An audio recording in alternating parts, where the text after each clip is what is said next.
Halo Bapak-Bapak, Ibu-Ibu, kami tetap berdoa bagi kita semua, khususnya saat ini kita masih terus menghadapi pandemi ini coronavirus, dan juga di Amerika kami baru merayakan Thanksgiving. Nah, saya tahu di negara-negara lain nggak merayakan hari Thanksgiving itu, tapi hari Thanksgiving di sini satu saat banyak orang biasanya kumpul bersama-sama, makan bersama-sama, dan berterima kasih atas banyak hal yang mereka alami dalam kehidupan mereka. Nah, tahun ini agak berbeda karena seharusnya kami nggak kumpul banyak-banyak karena virus ini, coronavirus. Nah, ada yang masih kumpul, tapi perasaan dengan hari raya ini bersyukur atau berterima kasih. Dan saya berharap dalam minggu ini kita bisa dapat perspektif lagi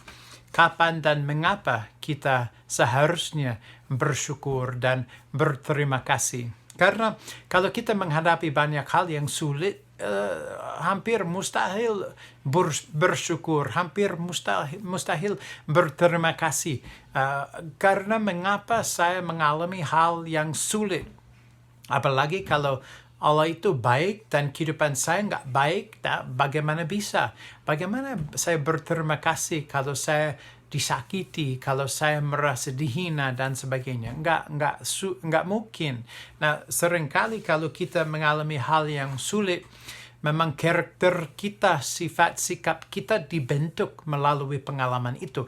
Lalu perspektif itu sangat dewasa kalau kita menghadapi sesuatu yang sulit dan masih bisa berterima kasih karena kita tahu melalui pengalaman ini kita akan bertumbuh. Nah, memang biasanya itu benar karena jarang sekali karakter kita dibentuk melalui saat-saat yang mudah. Biasanya melalui pengalaman-pengalaman yang sulit sekali baru kita dibentuk di dalam secara karakter, sifat, dan sikapnya. Tetapi kalau kita melihat di dalam firman Tuhan di 1 Tesalonika 5 ayat 16-18 yang berbunyi, bersukacitalah senantiasa, tetaplah berdoa, mengucap syukurlah dalam segala hal. Waduh, sulit sekali kalau saya jujur. Saya tidak mau mengucap syukur selalu dengan segala hal karena ada hal yang sulit. Saya sulit sekali bersukacita senantiasa. Ada saat-saat saya nggak mau bersukacita, nggak mau mengucap syukur. Lalu apa maksudnya Rasul Paulus dalam ayat-ayat ini di 1 Tesalonika 5? Nah, kalau kita ada hati yang bersyukur, baru karakter kita bisa dibentuk, bisa menjadi lebih lengkap di dalam, karena di dalam firman Tuhan, di dalam Alkitab, satu tema yang kita sering lihat di seluruh Alkitab adalah bersyukur atau berterima kasih. Khususnya karena kita ada Allah. Nah, yang sulit, kalau saya menghadapi sesuatu yang sulit, seperti kalau saya lagi sakit, sulit sekali saya bersyukur. Terima kasih Allah saya lagi sakit, nggak mau. Terima kasih Allah saya kena kanker. Terima kasih Allah saya kena coronavirus. Enggak. Biasanya yang kita berdoa, saya mau disembuhkan. Tolong Allah sembuhkan saya. Kalau kita menghadapi hal yang sulit, dipecat, oh terima kasih Tuhan saya nggak ada pekerjaan lagi.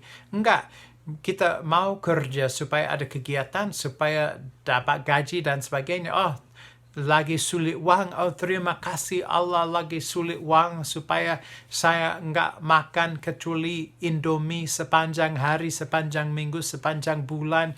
Aduh, saya suka sekali Indomie, lalu aduh terima kasih Allah uangnya habis supaya saya cuma bisa membeli Indomie atau nasi atau apa segalanya dan nggak ada makanan lain. Enggak, kita nggak senang. Lalu sulit sekali bersukacita dan berterima kasih. Tapi menurut saya ini bukan maksudnya Rasul Paulus dengan ayat-ayat ini yang berbunyi bersukacitalah senantiasa, mengucap syukurlah dalam segala hal. Nah, kita tidak bersyukur bagi setiap hal karena setiap hal, tapi di dalam setiap hal, semua hal, karena bukan untuk hal itu, bukan untuk pengalaman itu yang membawa kita bersukacita, tapi untuk hal-hal yang lain. Nah, kalau di Thanksgiving di Amerika, kalau keluarga, teman-teman biasanya kumpul, sering sekali ada yang berterima kasih atau mengucap syukur bagi keluarga. Aduh, saya senang sekali saya ada keluarga ini. Saya senang sekali saya ada ini. Saya ada teman-teman ini. Saya terima kasih banyak atas makanan ini, atas apartemen kos-kosan rumah ini. Terima kasih saya bisa kerja walaupun mungkin gaji nggak banyak, tapi cukuplah.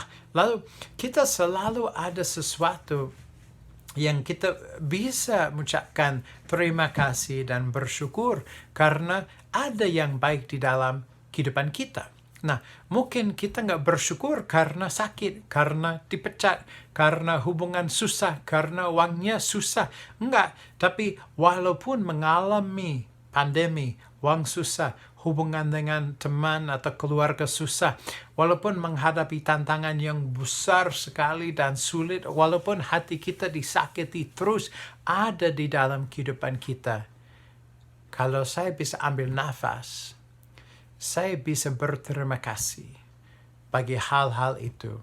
Dan kalau fokus saya diarahkan ke hal-hal itu, kehidupan saya merasa lebih baik. Lebih baguslah. Walaupun saya mengalami hal-hal ini yang sulit, kalau saya bisa menghadapi hal-hal yang baik dalam kehidupan saya, kalau saya bisa mengarahkan hati saya kepada hal yang baik itu, waduh, kehidupan jauh lebih baik. Karena fokus saya bukan ke arah yang buruk, tetapi ke arah yang baik dan bagus. Saya kira itu maksudnya Rasul Paulus, karena kita selalu ada sesuatu dalam kehidupan kita. Walaupun kita menghadapi hal yang buruk, yang sulit, yang menyakiti, kita juga ada hal yang baik di dalam kehidupan kita. Nah, bagaimana? Bagaimana, Steve, kalau sebenarnya saya nggak ada yang baik?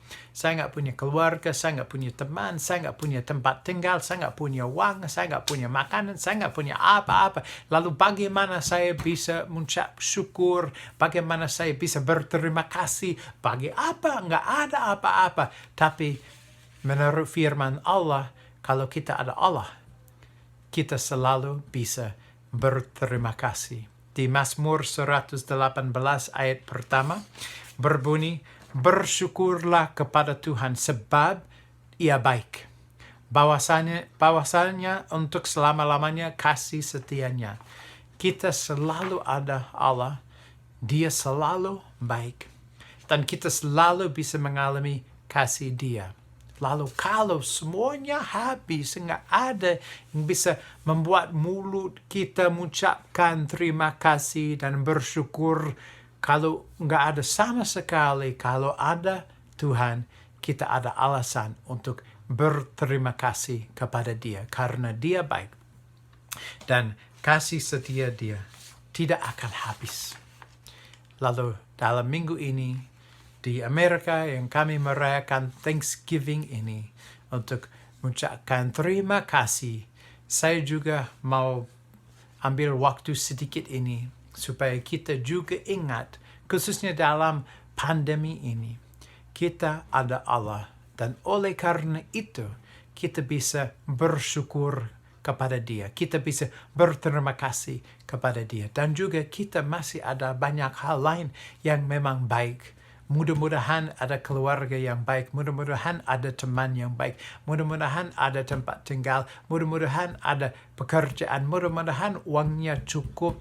Dan kita masih sehat. Kita masih nafas. Kita masih jalan-jalan.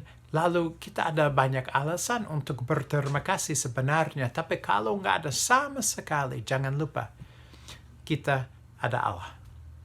Dan kalau ada Allah di dalam kehidupan kita, kita selalu bisa bersyukur dan berterima kasih bagi Dia dan kasih setia Dia.